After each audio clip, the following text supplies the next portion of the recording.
Olá, queridos amigos, muita paz, tudo bem? Que todos estejam bem, que todos estejam em paz, com o coração cheio de luz. É muita alegria que nós estamos aqui mais uma vez com os nossos queridos irmãos do GEPEC, essa casa querida que nos acolhe sempre com tanta amorosidade, com tanto carinho. E nós estamos aqui para falar sobre um tema que é muito recorrente dentro do meio espírita, né? Afinal de contas, provas e expiações são mecanismos evolutivos muito comentados. O planeta Terra como um planeta de provas e expiações, e a pergunta ou a afirmação talvez seja essa: a Terra é de fato um planeta de provas e expiações? A Terra-céu realmente é esse lugar onde a gente veio aqui para sofrer? A felicidade é ou não é deste mundo? Quais são as impressões que a gente pode ter sobre isso? É óbvio que quando nós vamos falar sobre esse tema, nós temos que recorrer a uma outra abordagem que não aquela convencional, porque normalmente vocês já sabem o que ocorre aqui no planeta Terra.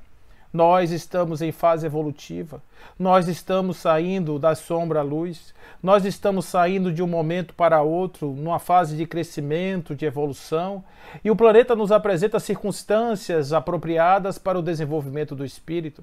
O planeta Terra é o cadinho necessário, é o cadinho apropriado para espíritos da natureza como a nossa, que necessitam de um combate um pouco mais acirrado, necessitam de colisões mais avantajadas para poder se despir das ilusões e, consequentemente, construir boas percepções de si mesmo nessa evolução, nesse processo de descoberta do espírito, de evolução, de clareza, enfim, do espírito. Então, o que poderia ser diferente? O que nós poderíamos trazer de abordagem que não fosse essa especificamente? E aí, claro, a gente precisa recorrer aos princípios e aos fundamentos da doutrina, sobretudo às leis que regulam a relação dos espíritos, a relação entre os desencarnados e os encarnados. O que significa evoluir? O que significa um espírito puro? O que significa aprender, passar pelo processo da dor? Esse é o nosso bate-papo de hoje, né? Nós vamos falar sobre isso. E para começar, a gente tem que lembrar da nossa literatura básica, aonde a gente vai ver François Nicolas Madeleine, né, que é o cardeal de Morlot. Ele vai nos trazer justamente essa ideia no capítulo 5, Bem-aventurados os aflitos, no item 20, a felicidade não é desse mundo, e ele vai afirmar que por conta de tantos dissabores que os seres humanos têm sobre a Terra, portanto, por conta de tantas coisas ruins que nós passamos aqui no planeta, é natural que nós pensemos que aqui seja, de fato, um planeta de provas e expiações. Observe que ele faz essa colocação e a gente pode se apropriar dela para dizer que sim, talvez a felicidade possa ser deste mundo. Talvez a felicidade um dia possa ser deste mundo, afinal de contas, os mansos herdarão a Terra. Nós teremos aqui neste planeta, talvez não com essa densidade, talvez não com essa categoria de experiência que nós temos hoje, nós teremos possibilidade, sim, claro, de espíritos viverem momentos alegres, descontraídos aqui, mas hoje ainda não, por uma razão muito simples. E aí a gente precisa entender um pouco sobre como é que funciona essa questão do espírito. Se nós formos olhar a natureza no planeta Terra, ela é exuberante, o planeta é lindo. Realmente é muito perigoso, é um planeta cheio de armadilhas, né? E a gente, quando dá uma vacilada, a gente cai numa armadilha dessa, a armadilha pega a gente e, bom, joga a gente lá naquele lugar e a gente fica sofrendo bastante. Então, para que nós possamos fugir disso, para que nós possamos sair dessas armadilhas, nós precisamos entender o que significa cair numa armadilha. Pense da seguinte maneira: olhe um animal do planeta Terra, olhe um leão, sim, um leão, talvez um bom exemplo. Como é que funciona o leão?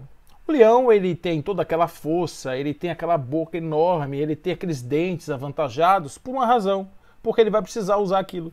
E quando ele vai à caça, ele usa todo o seu corpo, toda a sua velocidade, toda a sua força, toda a sua agilidade, ele usa tudo aquilo, inclusive essa sua boca, para poder pegar a sua presa, para poder caçar, para poder sobreviver.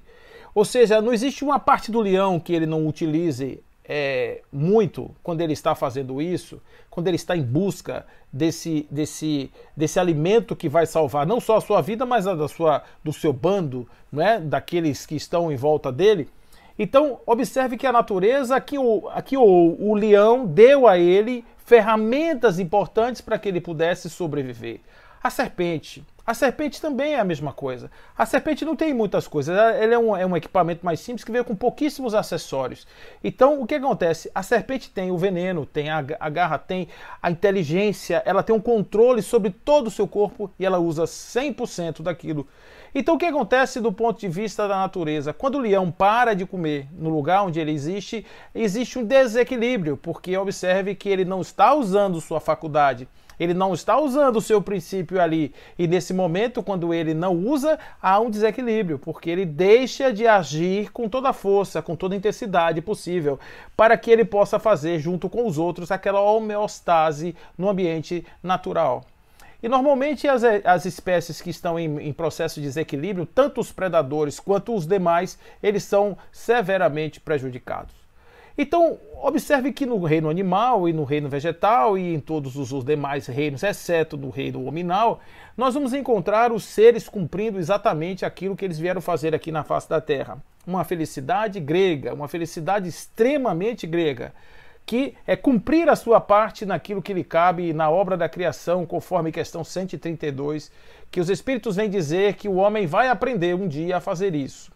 Talvez lá na mitologia, quando a gente vê a saída do casal primordial, do Jardim do Éden, a gente possa fazer analogia a esse tipo de situação também, ou seja, aquela saída ali do momento em que o indivíduo sai do paraíso para viver com o suor do corpo, a mulher com a menstruação, com dores do parto e a cobra comendo, mordendo o seu calcanhar, talvez nesse momento esteja ali a representação simbólica exatamente do passo do homem em direção à aquisição da sua consciência, onde ele deixa de ser um homem, um ser que é uma espécie muito mais um antropo, muito mais para um animal do que para um hominal.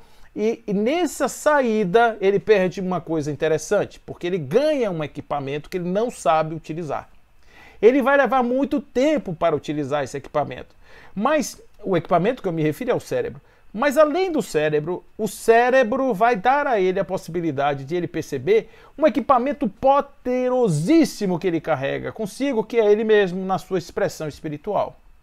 Ele só consegue ter essa expressão consciente quando ele passa pelo cadinho da consciência racional e a partir do desenvolvimento intelectual, a partir do seu aprofundamento dos questionamentos filosóficos a respeito de si mesmo, é que ele vai começar a construir uma noção de si a partir da perspectiva do eu espiritual. Então, na ignorância, provavelmente ele não terá a forma de fazer, tanto que tentamos, porque somos movidos teotropicamente a esse desiderato de iluminação, porém a ignorância nos leva a adorar pedras, a adorar árvores, a fazer ritos, sacrifícios, a imaginar que a fumaça é a simbologia da ascese do espírito. Todas essas coisas que nós já assistimos e presenciamos na história da humanidade fazem parte deste culto do homem a algo desconhecido que a sua razão busca de maneira feroz para poder descobrir. Então, observe que essa história da humanidade que se arrasta por milhares de anos porque é muito difícil. É dificílimo você compreender esse novo equipamento, esse equipamento que é o espírito, sem que este ser passe por um processo extremamente avançado. O que acontece de ordinário é que ele não usa nem as faculdades cerebrais, mentais, portanto, e nem as faculdades espirituais. Então ele é um ser pleno de potência, mas ele é um ser que está apequenado na utilização da sua potência.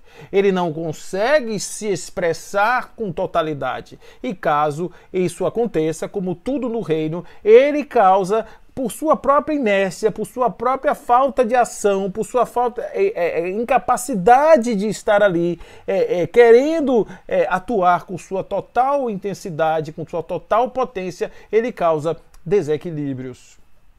E desequilíbrios são sempre complicados. Porque o desequilíbrio ele não acontece só naquele que recebe a ação. Ele acontece sobretudo naquele que causa o desequilíbrio, porque ele é a fonte da energia que emana o desequilíbrio. E, portanto, as leis de sintonia, as leis de equilíbrio, as leis de harmonia do universo, elas atuam de uma forma tal que quando elas percebem algo de dissonante, quando eles percebem algo que é desarmônico, imediatamente a energia age no sentido contrário, buscando a causa, a fonte daquele desequilíbrio, para ali exterminar a fonte daquilo que causou o desequilíbrio. Então nós somos ainda nesses processos milenares da busca pela consciência plena do ser, pela atualização plena das potências do ser, nós causamos desequilíbrios em nós mesmos e nos outros. Causamos desequilíbrios no mundo e recebemos de volta aquilo que nós fazemos pela ignorância de termos praticado a ausência das nossas faculdades. Não estamos falando de maldade intrínseca no espírito, porque os espíritos nos disseram que não existem homens maus, existem homens que estão num estágio de selvageria e que esse estágio de selvageria lhes impede de enxergar o imenso bem que carregam em seus corações. Portanto, essa ideia do bem e do mal, essa dicotomia é apenas o grau diferencial entre aqueles que já conseguiram eventualmente enxergar um pouco mais e aqueles que ainda estão tateando nas trevas. Aqueles que praticam o mal, aqueles que são os maus da história, esses são aqueles que não conseguiram evoluir. E aqueles que já estão conseguindo evoluir são aqueles que moralmente já conseguiram dar vazão ao seu eu espiritual de uma forma mais grandiosa. Esses conseguem ser mais aproximados da sintonia, da harmonia. Eles causam menos dissabores. E a tendência desses é receber menos dores. É claro que entre a transição da ignorância para a luz existem hiatos, tempo, existem intervalos. Isso não se dá de uma maneira abrupta. O sujeito acorda de manhã, estou bem, e a natureza para de jogar sobre ele as suas pedras. Não vamos nos esquecer que em heranças atávicas das nossas vidas, em momentos atrasados da nossa vida, nós somos aqueles que jogamos muitas pedras na natureza. Nós jogamos muitas pedras no outro. Nós transformamos o nosso coração em uma potente artilharia para atacar aqueles que pretensamente se aproximassem de nós, buscando qualquer tipo de vantagem. Nesse sentido, nós nos tornamos trincheiras, nós nos tornamos bancas fechados, inexpugnáveis, armados até os dentes, para atacar o primeiro que queira se aproximar de nós com intenções pretensamente malignas. E é nesse momento que cria-se todo o antagonismo. Sobretudo quando há a possibilidade de o mal romper as fronteiras das proteções do outro, atingindo severamente feridas neste outro, fazendo com que este outro reaja negativamente àquilo que foi a ofensa, àquilo que foi a agressão, fazendo com que se inicie aí um círculo vicioso entre um que faz e o outro que responde, e um respondendo vai potencializando o mal. O mal vai se tornando, neste desequilíbrio, uma relação de causa e efeito com bastante implicação, severas implicações para ambos os envolvidos. Na medida em que nós tenhamos a possibilidade de evoluir, de aprender, de que essas leis são inexoráveis, de que essas leis funcionam mesmo que eu não queira, mesmo que eu não goste, mesmo que eu ache que não, mesmo que eu pense que não, mesmo que isso aconteça, essas leis elas vão vigir e eu preciso estar atento de que isso eu não tenho como escapar. Eu não tenho como escapulir disso aí, por conta disso ser um mecanismo universal, uma lei divina. Então eu tenho que compreender. E à medida que eu compreenda esse mecanismo, eu me torno obediente a esse processo, simplesmente achando ou sendo claramente ciente de que eu não tenho como romper com essa dinâmica. Mas eu vou fazer isso pelo medo? Inicialmente, talvez. Pelo medo de sofrer, pelo medo de receber a reprimenda, pelo medo de receber o retorno da inexorável lei, eu simplesmente talvez não jogue mais pedras. Porém, tomemos cuidado com isso. Jesus traz no seu evangelho passagens interessantes sobre a hipocrisia e ele diz assim: não é o que você faz, é o que você sente. Não é o que você diz, é o que você pensa. Não é o que você eventualmente faz parecer que você seja, é o que você já é. E passagens interessantes como a figueira que secou, aquele que pretensamente se mostrava ser quem não era, quem era aquele que não tinha adquirido ainda capacidades, e Jesus então diz a ele que ninguém mais coma fruto de ti, e ele então seca totalmente de vergonha por ter sido ou tentado enganar pessoas, dar folhas, oferecer frutos inexistentes, para que aqueles que estivessem na expectativa de se saciar dos seus frutos, das suas produções, não o buscassem nunca mais. E no momento que ele compreendeu que ele não podia fazer isso, que ele tinha que obedecer à sua própria natureza, ele secou e mostrou-se tal qual assim era, um tronco esturricado, pequeno, apequenado, agora sim, ciente disso, pronto para crescer e dar frutos no tempo certo. Então, não adianta tentarmos apressar o passo e fazermos simulacros de bondade, porque isso simplesmente pode ser um bom exercício para a bondade, porque Joana nos ensina que o hábito é uma segunda natureza em a natureza de todos nós. Então, habituar-se a fazer isso pode ser uma coisa maravilhosa, um exercício do desenvolvimento do eu. Porém, ainda não é a glória, ainda não é o estado necessário. Então, como é que eu me livro disso? Como é que eu saio desse círculo vicioso? Bom, existe aí no céu e inferno, Código Penal da Vida Futura. Vai lá e dá uma olhada. Lá por volta aí do artigo 16, você vai encontrar a função, o movimento tríplice dessa recuperação.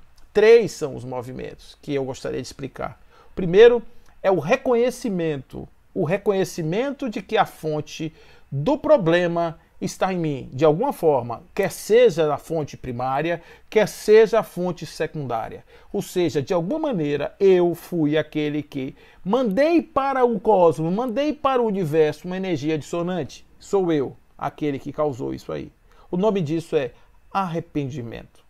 O arrependimento consiste em você compreender que você fez algo que eventualmente você poderia não ter feito e aquilo que você fez causou algum efeito, algum resultado em outro lugar que você hoje não gostaria que acontecesse. O nome disso é arrependimento. Mas como é que eu faço então agora para movimentar-me?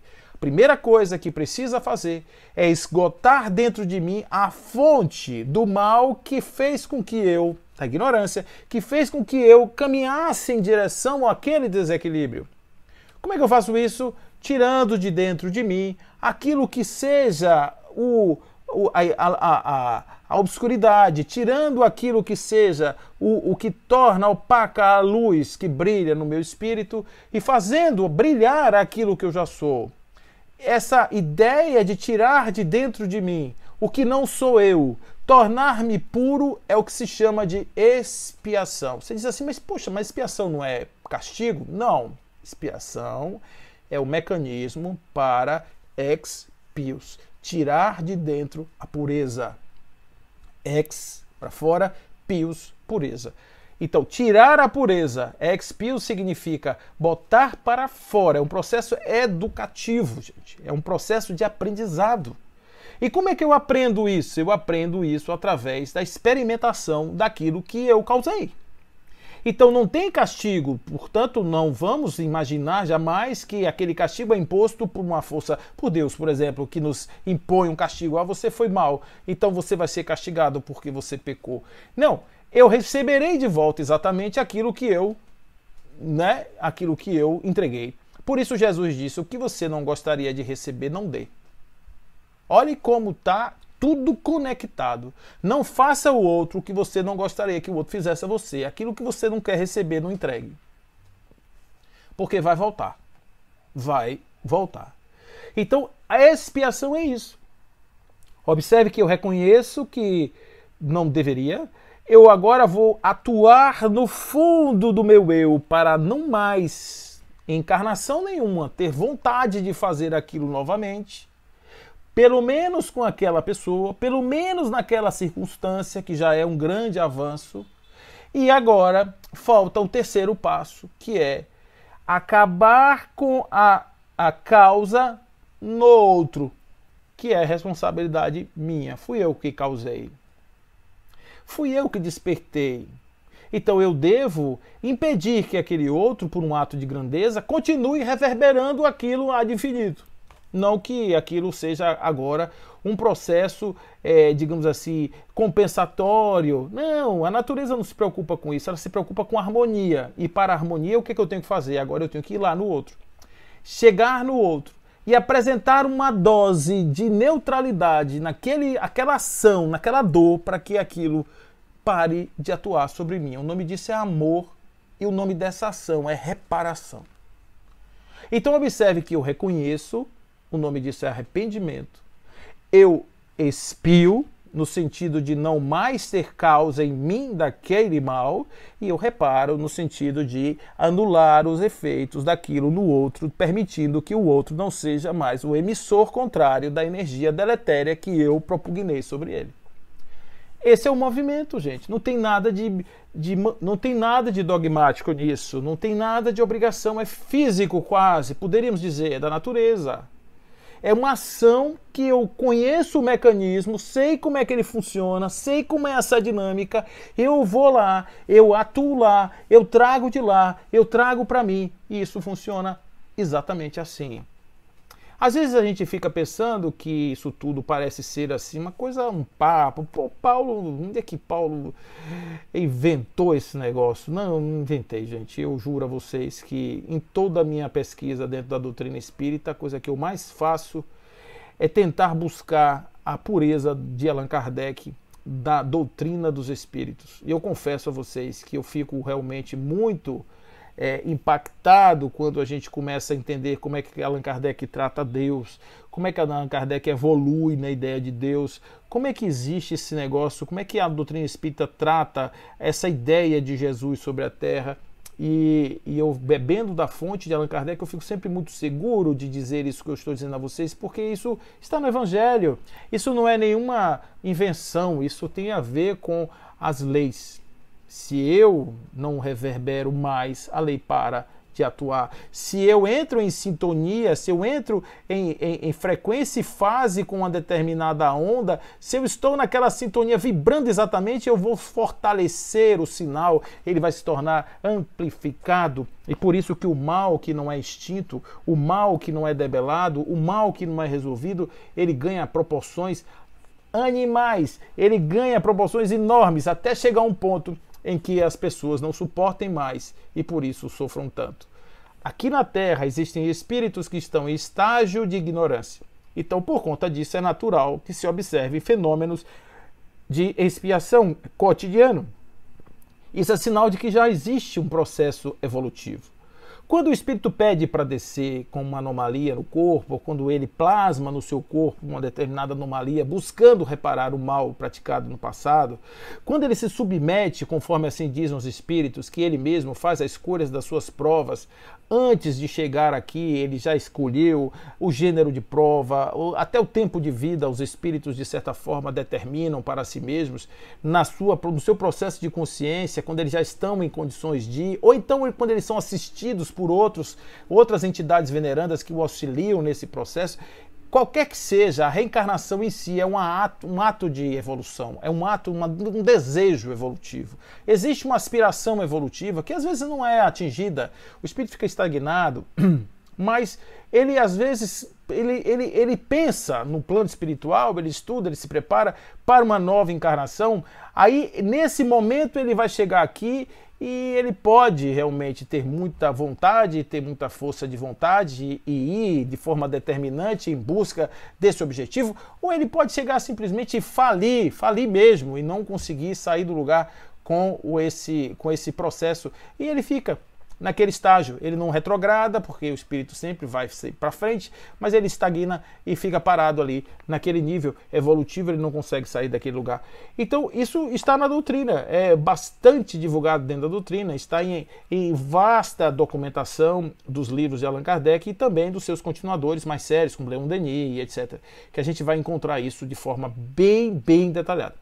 Então, o mecanismo de expiação, ele vem pela Terra, por quê? Porque a Terra tem um atrator telúrico muito intenso. A Terra é um lugar de espíritos que está na condição que Lázaro assim estabelece, na condição entre os instintos e as sensações. Os sentimentos já existem, mas eles brotam como sentimentos, como ainda necessidades da sobrevivência. Eles são muito atrelados à questão da sexualidade, porque os sentimentos eles têm o objetivo ainda da consumação de um desejo carnal. Então, eles estão nessa fase, o amor ainda vai caminhando muito para isso. Claro que existem amores outros, que estão permeados nas relações entre pais e filhos, etc., por exemplo, que não têm essa mesma necessidade. Mas são outras necessidades também instintivas, como a reprodução, a manutenção e a sustentação da sua prole. Talvez haja aí na fraternidade e alguns aspectos da conduta humana, haja aí também elementos desse desenvolvimento da espécie. Mas o amor verdadeiro, esse amor sublime, o sol das almas, como assim nos dizem os espíritos, ele precisa ser elaborado de uma forma tal, porque ele faz com que o espírito puro se manifeste de forma amorosa. E esse salto, né, para se fazer isso dentro dessa percepção carnal é muito duro, porque os atratores da Terra são poderosíssimos. Os atratores sensuais são poderosíssimos. Então, como é que funciona o indivíduo aqui na Terra? Ele nasce e vai construir uma biografia de uma persona. Mas ele é instado a provar de leite com sabores diferentes, primeiro o peito da mãe, depois o da mamadeira, depois ele vai experimentar os alimentos que são ofertados com sabores elaborados dentro da ciência, que estuda os mecanismos cerebrais para buscar a combinação perfeita dos aromas e tal, para poder trazer fome, para poder trazer saciação e necessidade da reprodução, da repetição do ato para consumo e etc. Isso tudo vai virando um grande manancial de satisfação de necessidades ainda instintivas. Quando nós estamos falando de um processo que salta isso, significa dizer que o indivíduo tem que sair dessa condição animalizada para uma condição mais espiritualizada. É aquilo que os espíritos também vão trazer com a ideia de que é preciso se desconstruir o paradigma materialista para se construir o reforço do paradigma espiritualista. É preciso pensar que enquanto nós valorizamos as coisas da Terra, enquanto nós somos presos aos atavismos do telúrico, nós não conseguimos nos libertar para os voos do espírito.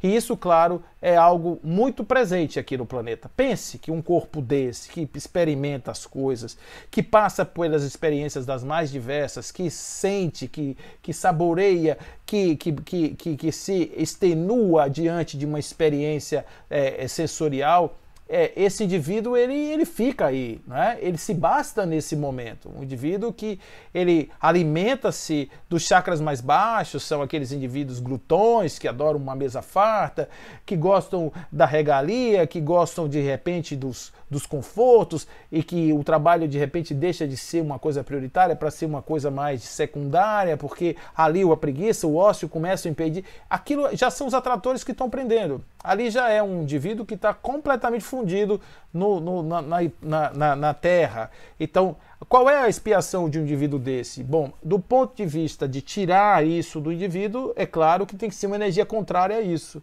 Ele já começa a ter a privação, ele já começa a ter experiências que são negativas nesse sentido. Então a fartura que o levou àquele lugar, de repente a escassez pode tirá-lo de lá. É a energia contrária àquela força. O indivíduo, de repente, ele é todo bem resolvido com dinheiro, ele tem uma casa, e aí o que ele faz? Ele usa isso para praticar o mal, ele usa isso para consumo de drogas entorpecentes, ele usa isso para criar intrigas, ele coloca uns contra o outro, ele simplesmente é uma pessoa que usa para potencializar-se no mal. Qual é a força contrária disso? A sua expiação será a ausência do poder, a ausência da riqueza. Não é que a pobreza seja castigo, é porque às vezes existe o contrário. O indivíduo está ali na pobreza, está numa situação, ele está ali com muita dificuldade, então ele vai lá embaixo e de repente ele volta numa outra condição para poder de repente amainar um pouco aquela zona do sofrimento, para construir agora uma outra perspectiva, em outra dimensão, para que o seu espírito vá caminhando passo a passo, vá em direção a esse crescimento. Então a natureza é muito sábia, gente. É muito sábia porque é a lei do equilíbrio. Não quer dizer que o oposto de um é castigo para o outro. Não é isso, tá certo? Não é isso. O que existe é que existem experiências diferentes, com possibilidades diferentes de aprendizado. Então na Terra nós teremos tribulações, nós teremos dificuldades na Terra. Qual que é a grande dificuldade, o grande mérito? Qual é o grande salto e a grande dificuldade desse salto? É sairmos da condição do telúrico, da prisão telúrica, para vencermos o mundo, para estarmos soltos, para não precisarmos mais sermos tão dependentes das coisas materiais, para não sermos mais tão dependentes das coisas físicas. E isso realmente é algo muito importante, muito legal. É algo muito interessante que a gente faça esse desenvolvimento. Então, hoje, mais do que nunca, a doutrina espírita, ela tem um chamado para todos nós. Prestemos atenção nas nossas dores, porque as nossas dores, elas não são castigos, elas são apenas medidas corretivas do nosso próprio processo. Ninguém sofre à toa, ninguém sofre de graça, ninguém recebe, como diz o outro, uma rebarba do outro, porque não seria do ponto de vista natural. É claro que eu posso me envolver na dor do outro, é diferente um pouco. Repare só. Eu sou um espírito, hipoteticamente, um espírito que estou numa condição melhor. E aí, de repente, eu vejo que alguém que é da minha afeição está numa situação ruim. Posso me envolver com ele naquele momento para provar da fruta amarga dele, para naquele instante atravessarmos juntos, para que ele possa sair melhor do outro lado. Um ato que às vezes é um ato de amor. Não necessariamente as pessoas que estão espiando estão passando aquilo porque foram más em outras vidas. Às vezes eles são grandes espíritos que estão simplesmente ensinando aos outros, a partir da sua privação, como é que se supera as condições da carne. Esse mesmo mecanismo que é usado para ensinar, ele é usado para depurar. Observe como ele é rico de possibilidades. Então, nós temos que ressignificar isso de alguma maneira. Nós precisamos entender isso de alguma forma. Se nós estamos sofrendo, nós temos que entender qual é o significado desse sofrimento antes de nos colocarmos na condição da vítima. É claro que é ruim você sofrer vendo o outro se dar bem do lado. É muito ruim isso, tá certo? Se todo mundo sofresse, o cara ia ficar meio que olhando pro lado, dizendo, não, tá todo mundo igual. Então o cara meio que fica naquela. Mas quando ele vê muita gente se dando bem e ele se dando mal, ele diz, tem alguma coisa errada comigo. Eu fui uma pessoa que fui escolhida para pagar essa provação aqui. Mas a gente não pode esquecer, conforme também nos ensina o livro dos Espíritos, o Evangelho segundo o Espiritismo, melhor dizendo. Lá no capítulo 2, nós vamos encontrar uma passagem muito interessante que diz assim, ponto de vista. O ponto de vista. O ponto de vista diz, dependendo como nós encaramos o ponto de vista, ou qual é o ponto de vista, desculpe, qual é o ponto de vista com o qual nós encaramos as coisas, melhor dizendo, aí, a depender do ponto de vista, aí a gente sai do outro lado, melhorzinho. Se a gente vai compreender que o nosso ponto de vista está cerceado ao limite de uma biografia entre o nascer e o morrer, nós estamos fritos, porque aqui a Terra realmente é um lugar complicado, porque todos os dias nós somos instados a tomar essas pancadas. François Nicolas Madeleine vai dizer isso, olha, cuidado, porque você todo dia sai e toma uma pancada. Você não tem uma possibilidade de ficar feliz um dia e necessariamente despreocupado de que amanhã você possa receber a conta chegando de uma forma bem amarga. Isso é do influxo das energias do planeta, essa movimentação das energias do planeta. Agora, claro que a gente tem que começar a pensar de uma outra forma. Como é que eu penso de outra forma?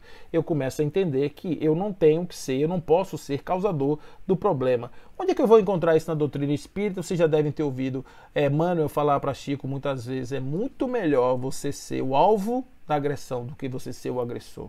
Muito melhor.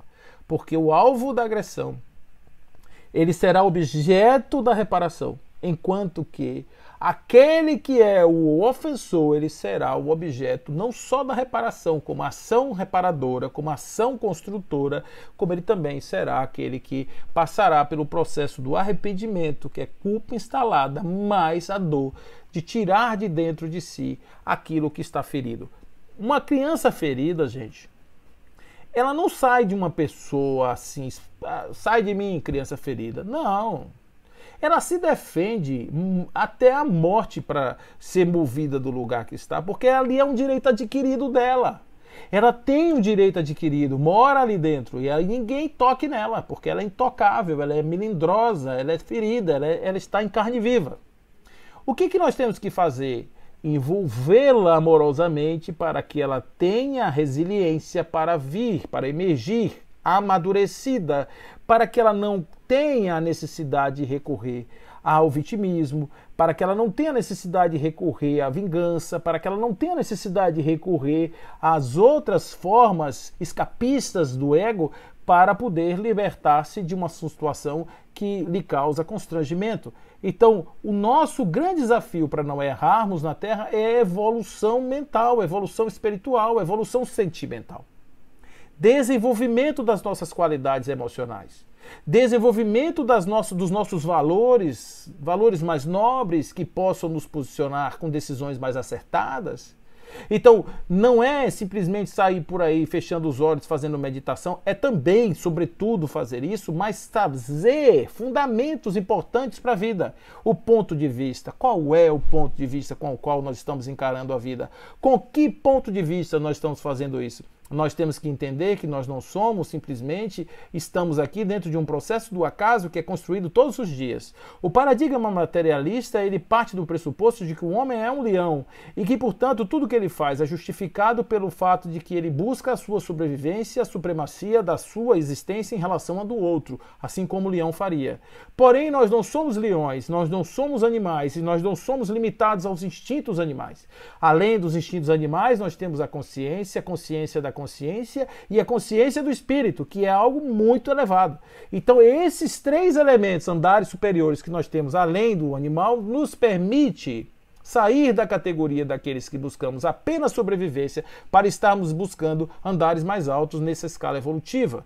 Então, os indivíduos que começam a pensar de um ponto de vista emocional, eles vão desenvolver, conforme assim Lázaro também vai nos dizer, do ponto de vista da emoção, construir agora o fortalecimento de chakras mais altos, esse chakra do cardíaco, o laríngeo. Ele vai começar a falar um pouco mais de amor, ele vai começar a ter palavras mais aquinhoadas de força, de significado, de sua erguimento do indivíduo. Os sentimentos vão brotar através da sua voz, das suas expressões. Ele será mais manso do ponto de vista, não terá mais tanta necessidade das superações buscadas pelos chakras baixos do processo da sobrevivência, e ele se prepara agora para alimentar de energia boa aqueles chakras mais altos que criam sua conexão com o transcendente, permitindo que a energia divina entre no seu corpo, no seu espírito, produzindo os efeitos da sua purificação.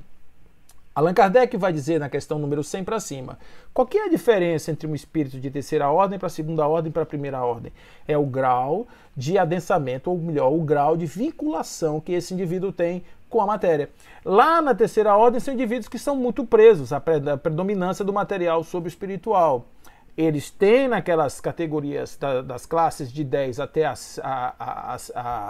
sexta classe, nós vamos encontrar ali todos esses graus de indivíduos que estão ali brigando ainda por conta do material. Na segunda classe, nós vamos da quinta até a segunda, aonde na segunda ordem, nós vamos da quinta classe até a segunda classe, nós vamos ter aí outro tipo de refinamento da relação espírito-matéria até o espírito puro. O que é um espírito puro? Espírito puro não é um espírito que é bonzinho. Não, todo espírito é bom. Todo espírito é perfeito. Todo espírito é amor. Todo espírito é grandioso. Todo espírito tem todas as capacidades de Deus. Porém, o espírito puro, ele é justamente puro porque ele não se contamina. O espírito que é contaminado, ele não se manifesta porque está contaminado. Descontaminar o espírito é igual a evoluir em direção à pureza, é igual a tornar-se perfeito, como perfeito é o Pai Celestial. É esse que é o processo. Então a gente vai tirar de nós o que não é nosso, vai vencer o mundo, vamos ser homens no mundo e não homens do mundo. Homens no mundo são homens que sabem da sua consciência espiritual, têm consciência da sua grandeza espiritual, e eles fazem o quê? Eles passam pelo mundo, pela experiência do mundo, para crescer, para evoluir, para se desenvolver. O que é o homem do mundo? É que fica aqui, até quando desencarna. Ele desencarna e fica preso. Aí é uma expiação. Também no pós-vida, quer dizer, o indivíduo expia sempre, ele fica sempre ali, buscando a energia, atuando nele, futucando ele, trazendo ele à reflexão. Porque é aí realmente, no fundo do poço, que a gente bebe dessa energia salutar, essa energia do refazimento, essa energia da regeneração, essa energia da recuperação, ela nasce justamente desse processo. Então a Terra é um planeta de provas e expiações? É. Mas não porque a Terra seja. A Terra está, melhor dizendo, por conta da qualidade do indivíduo que experimenta a Terra. Se nós não fôssemos como somos, se nós fôssemos melhores do que somos, certamente que a Terra seria outro lugar. Imagine que nós pudéssemos viver aqui abraçados, que nós pudéssemos viver aqui sem que um tivesse necessariamente o medo de ser passado para trás pelo outro, que nós não tivéssemos o medo de sermos superados pelo outro, que nós não tivéssemos o medo de ser agredidos, sermos roubados, sermos mortos pelo outro, que nós não tivéssemos medo do outro, que o outro não fosse o nosso lobo, o homem lobo do homem, que não fosse assim, que fosse diferente, que nós pudéssemos nos olhar nos olhos, que pudéssemos ter confiança, que pudéssemos sair amorosamente, andar, nos deslocar, fazermos as nossas atividades, que tivéssemos um olhar mais atento na questão da fraternidade. Olha, gente, essa coisa que se discute aqui no mundo, qual é o sistema mundial que vai garantir o sistema da fraternidade universal? Será que nós estamos discutindo a coisa certa? Olha, eu acho que não, porque nós estamos discutindo sistemas falidos, todos são falidos. E o que eu vejo são as pessoas vestindo camisas mortas, camisas velhas, rotas, furadas, que não respondem mais os anseios da nova humanidade. Mas tudo bem, tá aí faz parte do telúrico, faz parte dos valores ainda do aprisionamento da Terra. Leon Denis escreve um livro muito interessante sobre esse assunto. E os comentários que nós podemos fazer sobre esse livro, que às vezes esse livro é lido, é pouquíssimo entendido, porque tem pessoas que acham que ele está fazendo ódio à sua própria condição de pensamento. Ele, em verdade, ele é um crítico severo de todas as formas de arregimentação social, e ele trata a coisa como Allan Kardec sugere na Viagem Espírita de 62, que ele diz assim: antes de você preparar as coisas para os homens, prepare os homens para as coisas. E é justamente o que o Leon Denis vai dizer. Ao invés de você botar ditadores para impor sistemas para as pessoas, você simplesmente prepare as pessoas para serem fraternas, amigas, meigas, para que as pessoas tenham no coração, natureza do homem seja expressar-se em bondade fraternalmente, para que nós possamos crescer de uma maneira tal que possamos produzir o desenvolvimento do planeta e possamos também desenvolver a condição espiritual do homem, para que o homem possa fazer aflorar todas as suas capacidades, outras que são obliteradas pela matéria, como Jesus diria: brilhe a sua luz, bote a sua luz para fora, seja a luz do mundo, bote sabor na sua vida, seja o sal da terra. Essas são questões que ele vai nos apresentar e que nós podemos nos aproveitar disso para dizer o quanto é grande ainda o nosso destino, o quanto é grande a nossa meta evolutiva, quanto nós ainda temos que desenvolver do ponto de vista de crescermos, de descobrirmos coisas, o quanto ainda precisamos aprender sobre os seres humanos. Quando a gente vê uma mensagem mediúnica autêntica, com um médium autêntico, esse indivíduo, ele está nos mostrando uma janela da espiritualidade, ele está abrindo para nós uma janela da espiritualidade que nós temos que entender que aquilo ali é real. Então não há como a gente olhar aquilo ali e dizer: meu Deus, que coisa maravilhosa, como é que minha vida continua? Não pode ser desse jeito. Então é por isso que Allan Kardec vai trazer nos fundamentos da existência, da imortalidade da alma, da comunicabilidade entre vivos e mortos, da reencarnação, da pluralidade dos mundos habitados e da existência de Deus. Esses 5 fundamentos, quando ele traz isso, ele diz: religiões, todas as religiões poderão beber da mesma fonte e poderão trazer para a sua realidade experiencial, para a sua realidade de conduta, para a sua realidade de vida, poderá trazer esse manancial de conhecimento para, a partir daí, fazer a mudança moral do homem. Então a terra será um paraíso de regeneração ou será um mundo de regeneração quando os homens pararem de sofrer, cansarem de ficar nesse reme-reme de encarnação que vai, que volta o tempo todo, quando eles passarem a entender que há um mecanismo divino de amorosidade que os eleva, que tem a necessidade, a função principal de os elevar, de os levar às alturas, nesse momento nós vamos compreender a presença magnânima do amor de Deus. Nós vamos entender a presença bondosa do amor que nos dá um mundo tão maravilhoso, de belo, de justo, de bom, de ordenado, de tudo perfeito, da harmonia que se expressa nos mínimos movimentos dos elementos que estão compondo essa matéria, essa energia, essa dança maravilhosa do divino em nossa vista o tempo inteiro, e a gente ignorando e fazendo de conta que nós somos o belo, nós somos a cereja do bolo que está aí para ornar a grande criação do divino. Então, meus irmãos, a Terra é por uma questão ainda circunstancial,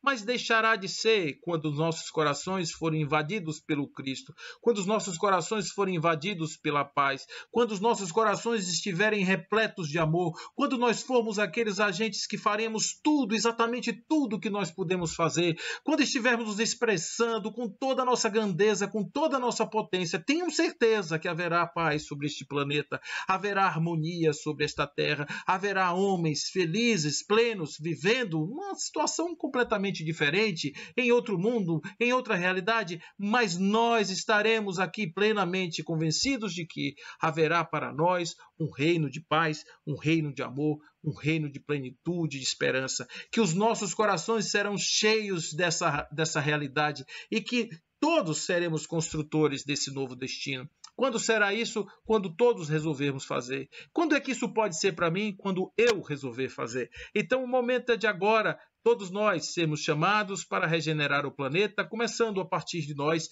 regenerando as nossas próprias vidas, olhando para elas e dizendo que bom que aprendo com os meus próprios erros, que bom que a natureza vem resgatar em mim o que eu tenho de melhor, que bom que eu consigo botar para fora todas essas coisas maravilhosas que estão já dentro de mim e eu desconheço, ignoro, e que todas as potências do mundo, do universo, enfim, estão trabalhando para fazer com que ecloda em mim essa possibilidade. E quando isso acontecer, não precisará mais de expiação, agora apenas renascimento. Regenerar significa renascer. Matou o homem velho, nasce um homem novo para a nova vida, uma vida de paz, uma vida de luz e de bem. Portanto, acreditemos na força e no amor de Deus, acreditemos no seu mecanismo perfeito de regeneração dos seres e vamos trabalhar.